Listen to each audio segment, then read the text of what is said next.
I'm a little late to this news, but I think it's important that I talk about it anyway. You guys have been keeping up with what's going on in Arizona, I hope, right? It's a border state, and thus a very politically charged state on the topic of immigration, and the Republicans there have been going absolutely crazy the last 2 weeks. Have you guys been following this? Arizona lawmakers push one of the toughest border laws in the country towards statewide vote. This is just one of many things that they are doing in Arizona right now.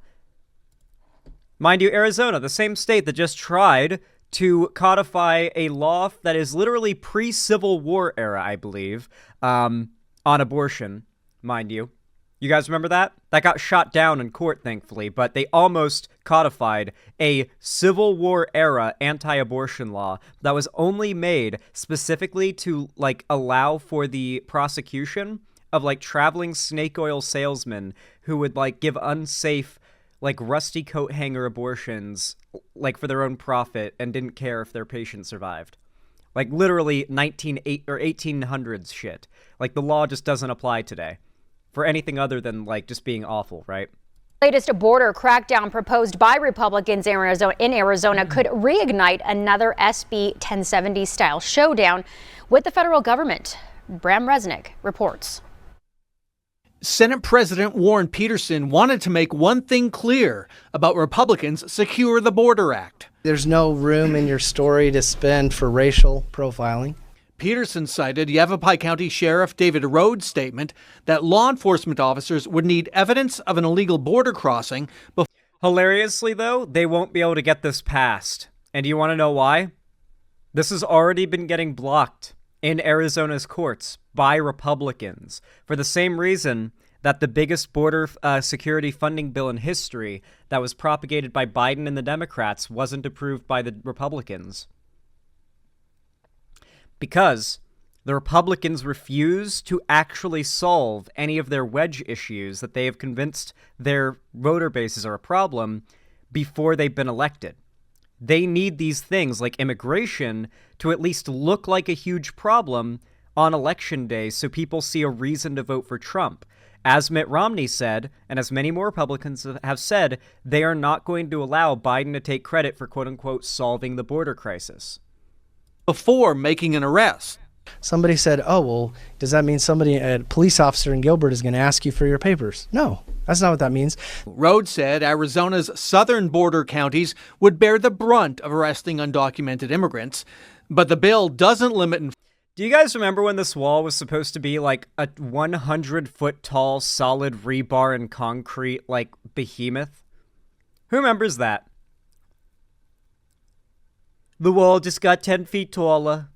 Remember that? Remember when he'd say that? Remember when the wall was going to be like 3 or 4 feet thick?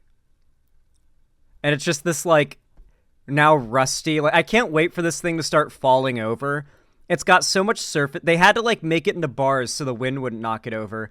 But, like, it's going to get weak over time, and money's going to run out for maintaining this thing. So eventually it's just going to fucking rot and fall over, and it's so big and so dumb constructed. It's going to fall over faster than any other fence, right? Part of it already fell over. There's not going to be much left. Like, it's going to be like, let's go see the pieces of the border wall pretty soon. Like, you're going to have to, like, drive along this road and be like, oh, there's a piece. Drive for like 5 minutes. Oh, there's another piece still standing, you know?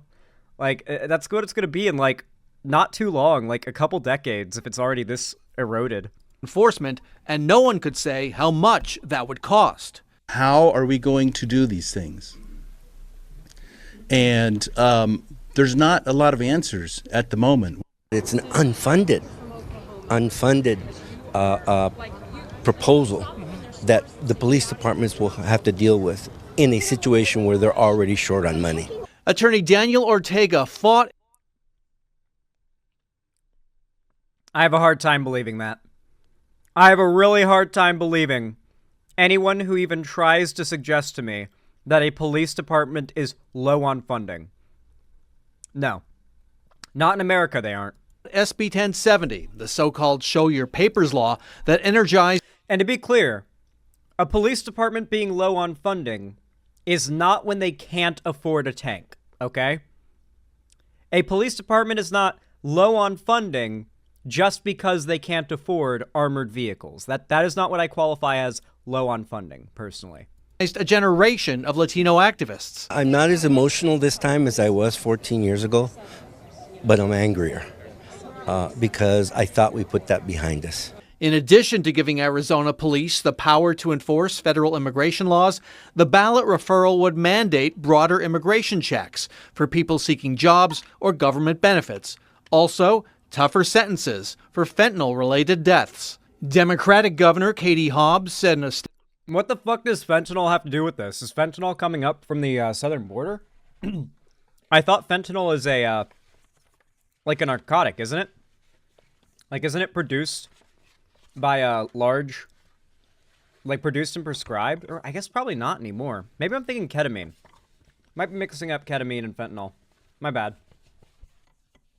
Does fentanyl come from the border? This is their narrative now? They have been fear-mongering about ketamine for a long... Or not ketamine, fentanyl for a long time. I will say, fentanyl is dangerous. It really, really is. There's a reason why lefty Twitter will tell you, get a drug testing kit and test your drugs if you use, like, dangerous hard drugs, because it might have fentanyl cut into it, and that can kill you. Like, kill you, right? And then, what was I going to say? But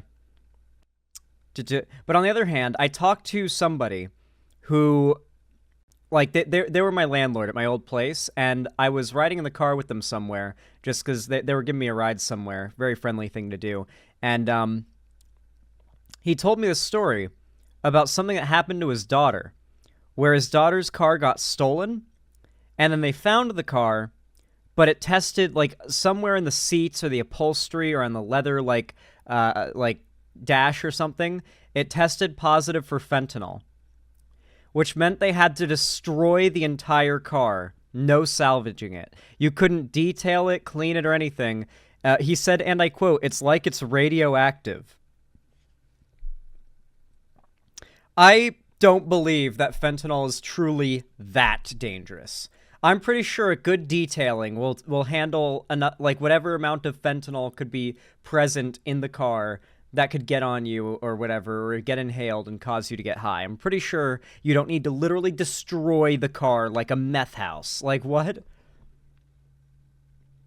Agreed, Zan? Yeah, I think a good detailing would do it, you know? It's just, man, the fear-mongering around fentanyl, like, I don't know how much of it is real and how much of it is fake, because, like, fentanyl is really dangerous. It really is dangerous. Small amounts can really kill you. So if it's cut into drugs and you're someone who does drugs, you need to be worried, but at the same time, like, if you're not someone who does drugs, you don't need to worry about it. No one's gonna, like, walk up to you on the street and, like, blow a puff of fentanyl in your face and make you die instantly. Like, instant cardiac arrest, get the Narcan, or he's gonna be seeing the archangels in a moment. Statement. This measure will divert law enforcement resources away from stopping crime, cost state and local governments millions of dollars, and leave a black eye on our state's international reputation. The latest border...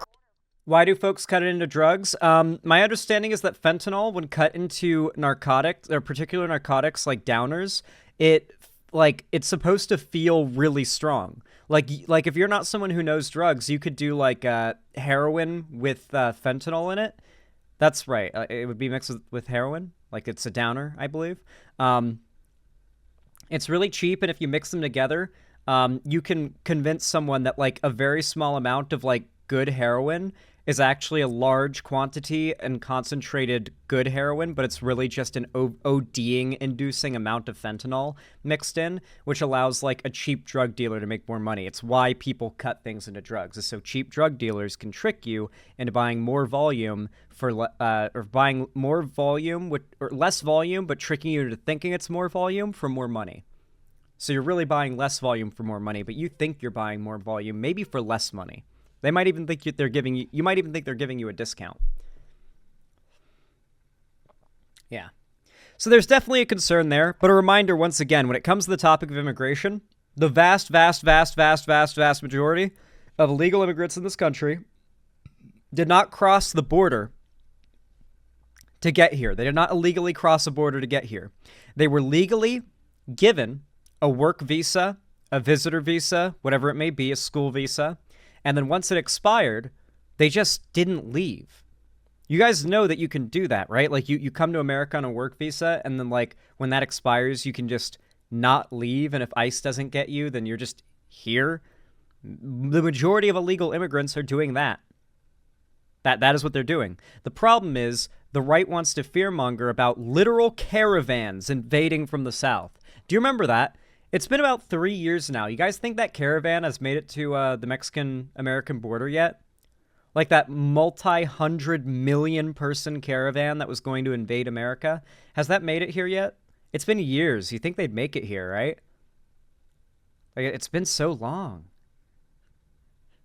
Yeah, I remember. Yeah, literally just made up a it was just a big group. There was a caravan. It wasn't heading to America. It was very far from America, but there were photos of it, and Trump and his administration claimed that they were numbering in like the millions and they were coming for the border. They weren't. Anyway, we got another example of just how crazy Arizona is trying to go with the immigration stuff here, too.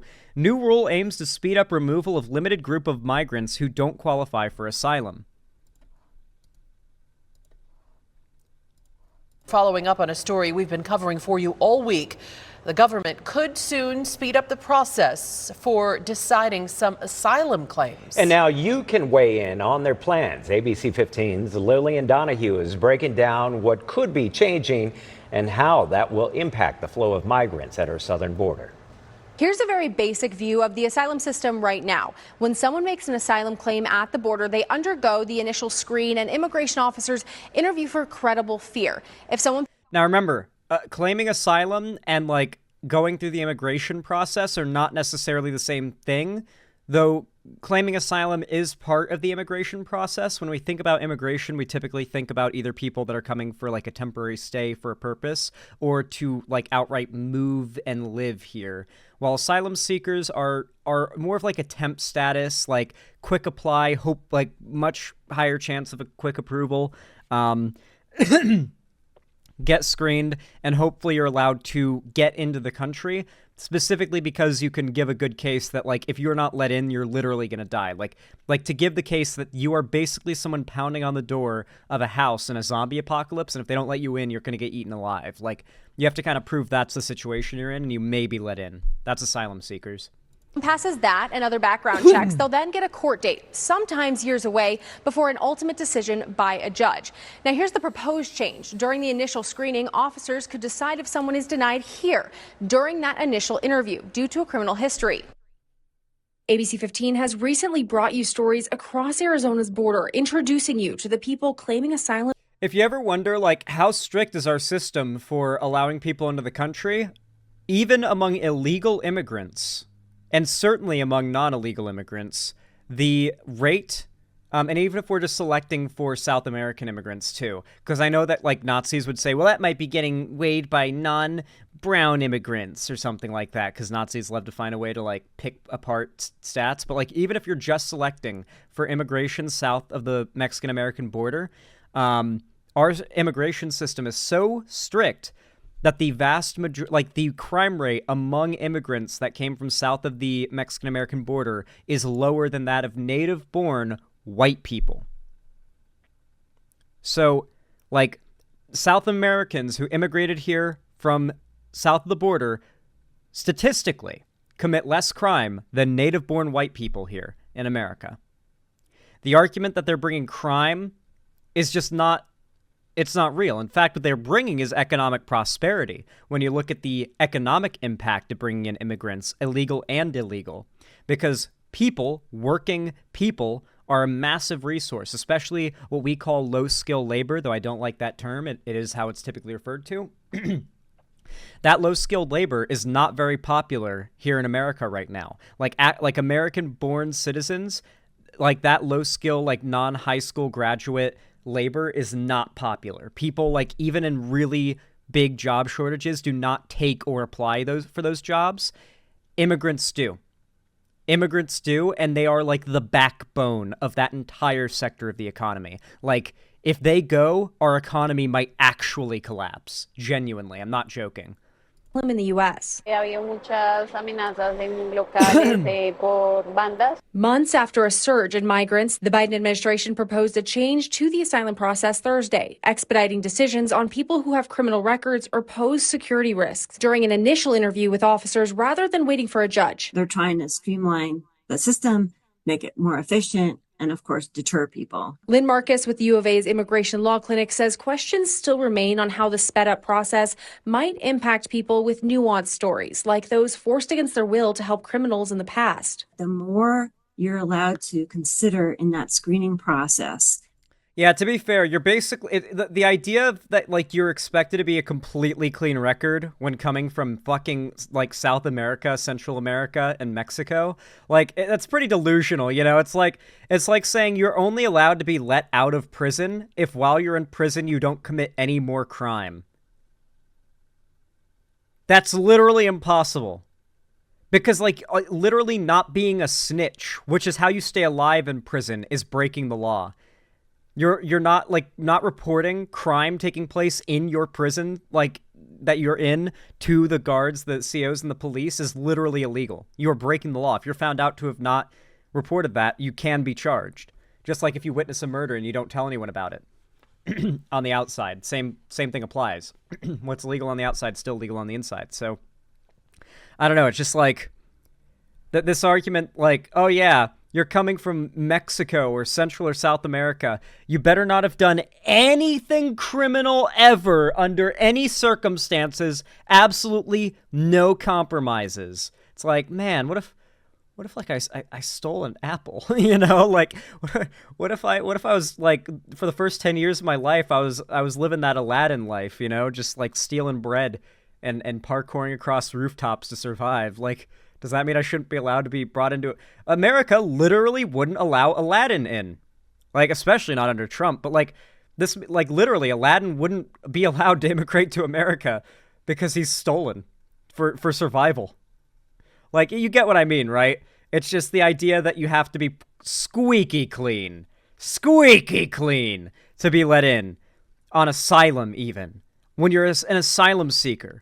Which means that you actively are coming because you have, like, a case for why you're in danger and need to be let the fuck in. They'll reject you. Christ. To keep people from getting into court, the more chance there is of a false positive. The Department of Homeland Security says this would only affect a specific group of asylum seekers who would most likely not have been granted asylum protections and who would have been in DHS custody. The Migration Policy Institute says this in action depends on capacity at the border. The ability of the U.S. government to screen migrants is limited by the number of asylum officers currently employed. She says even with the proposed change, and, like, they're probably stretched so thin, and there's probably so many shitty people working as asylum officers and as immigration officers. Because, like, we heard Critical's story about his nightmare of an immigration officer, immigration agent, or whatever the term is. Like, either they're spread so thin that they don't even, like, really try at their jobs over there, and you got to be, like, a 1 in a million lucky chance to get someone who actually cares to approve you. Or they're really just, like, a lot of assholes working there that want to reject people, that don't like immigration. Which is, like, that job would attract those kind of people, you know? More reforms are needed to address a large backlog and changing demand. There's no lack of people like that living along the border. Reform needs to happen to bring our asylum and immigration system into the 21st century. The public can comment on this proposal from next Monday through June 12th. Reporting for ABC 15 Arizona, I'm Lillian Donahue. Lillian, thank you. To check out all of our border coverage, including... Like, dude, it just seems very... Like, isn't it interesting, though, how all of these bills they're pushing, well, they're very clearly, like, we are, you know, sort of announcing our racism, obviously. Like, they're very open about it. They're all, like, virtue signals of their racism. It feels like they're trying to ramp up talk about immigration, the right's strongest wedge issue besides guns, right before the election. Mind you, notice how the Republicans barely, if ever, like, in terms of, like, actual policy, ever talk about guns. I can't think of the last time a Republican did something gun-related, like, federally that was like good for gun owners, like good for guns. Like Trump was, the last thing I remember Republicans doing with guns was Trump passing the bump stock ban. So, you know, I guess immigration is now the right's biggest wedge issue. We are in the prime time for the left to just yoink guns as a culture war topic away from the right, because Trump and the Republicans have kind of not really been on top of that.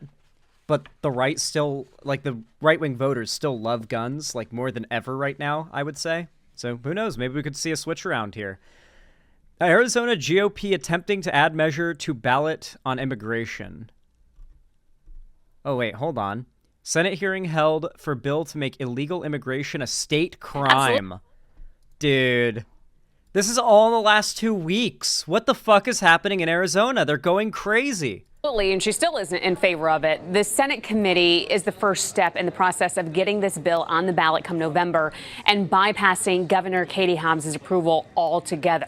Senate President Warren Peterson was among a number of Republicans at a press conference held earlier today, pushing for the measure to move forward. Now, if this is approved by voters, yeah, I saw that, Delancer. Biden saw what they're doing here and threw out the bait again with a new border security bill. The same thing as before, biggest funding bill, border security funding bill in history. And the Republicans blocked it once again and refused to vote for it because, once again, they don't actually want to, quote unquote, solve the border crisis as long as Biden is in office. Biden could do everything they say they want done, but they won't accept it or even allow it to pass because it's Biden. This isn't about politics, policy, or the state of the country or the people living in it.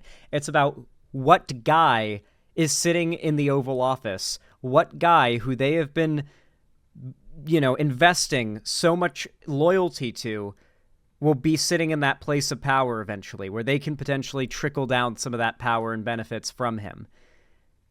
They believe if they kiss Trump's feet enough, then they'll get some of his favor once he's God Emperor of America or whatever.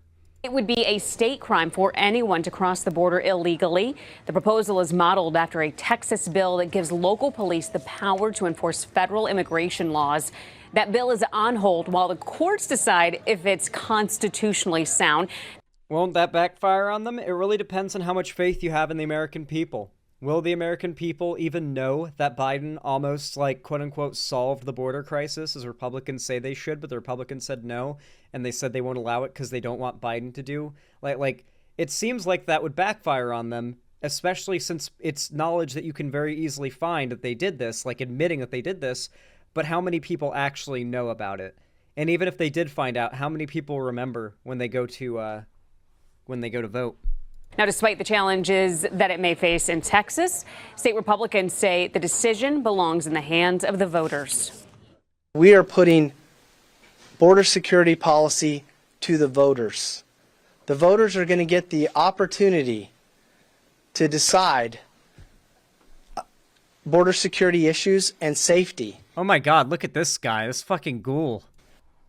Meanwhile, Governor Hobbs stood her ground earlier today, saying despite what happens, the work to create a stronger border will continue. We're certainly going to continue addressing the situation, working with border communities and the coalition that we've built. Yep.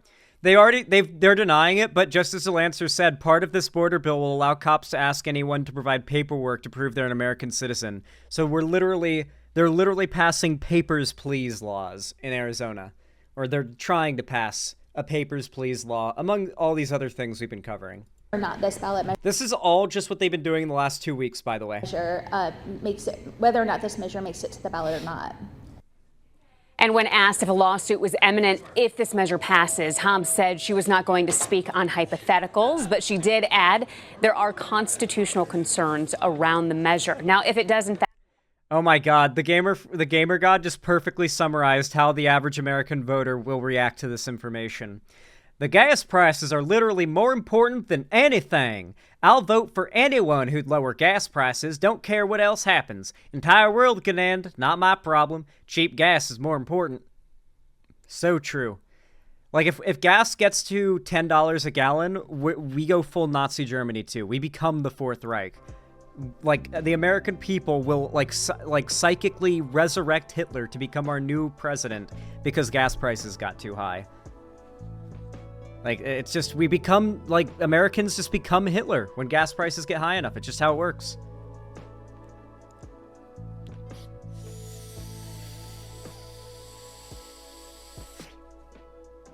Anyway, with that said, I really hope Arizona can, you know, get its shit together, but frankly, who gives a shit about that awful dust bowl of a state? I'm gonna be completely honest with you guys. Don't really care much for Arizona. Don't ever really plan to spend much time there in the future.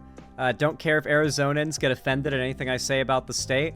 Your state sucks, and you should be mad about it. You should be mad and you should move, and be ashamed that you ever lived in Arizona and lie to people and say you came from a state that has some dignity.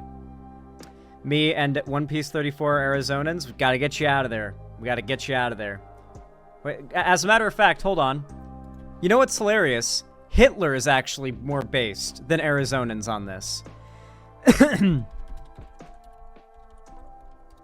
Ironically enough, even Hitler is so woke, he can't stand Arizonans. He can't stand Arizona. Ein Idiot! No, mein Führer, sind Sie ein verkleideter Schurke, ein Jude? Ein verräterischer Jude! No, mein Führer, I'm from Arizona. Ein Idiot! No, mein Führer.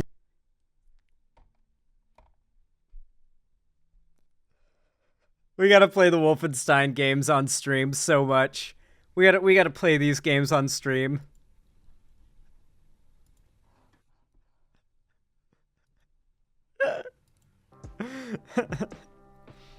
That's Ronald Reagan there being shot, by the way. Wait, really? That's canonically Ronald Reagan? That's funny as fuck. I actually believe that. It wouldn't surprise me if the devs did that. Based. You know, I live in a blue country and it's really progressive, or blue county and it's really progressive? Oh, well, listen. Listen. Make the rest of Arizona blue and I'll like it. But for now, Arizona is posting way too much cringe. Way too much cringe. Gonna have to go ahead and cancel Arizona. We're gonna have to put it on ice for now and just let it cool off until we find out what the hell's going on. Complete and total shutdown of Arizona. Sorry, guys. You're gonna have to go into the icebox for now. Anyway, if you enjoyed this video, please consider dropping a like. I really do appreciate it. It helps the channel a lot, and the support basically live cattle prods the YouTube algorithm into blasting my content out to more people. So, no matter when, where, or what you're watching, for totally free, please consider dropping a like, comment down below for the same effect, and drop a sub and ring the bell icon so YouTube actually tells you when I go live or upload a new video. And of course, don't forget, if you want to support me directly, financially, you can always do so quite easily by donating, subscribing, gifting a sub, or supporting me through YouTube, Twitch, Streamlabs, StreamElements, or Patreon, or through my website. But with all that said, follow my social medias, join my Discord, link down below in the description, totally free. It's the hub of my fan base where we do watch parties, call-in streams, game events, and I announce my streams and uploads. So I hope to see you there, I hope you enjoyed, and I hope to see you again.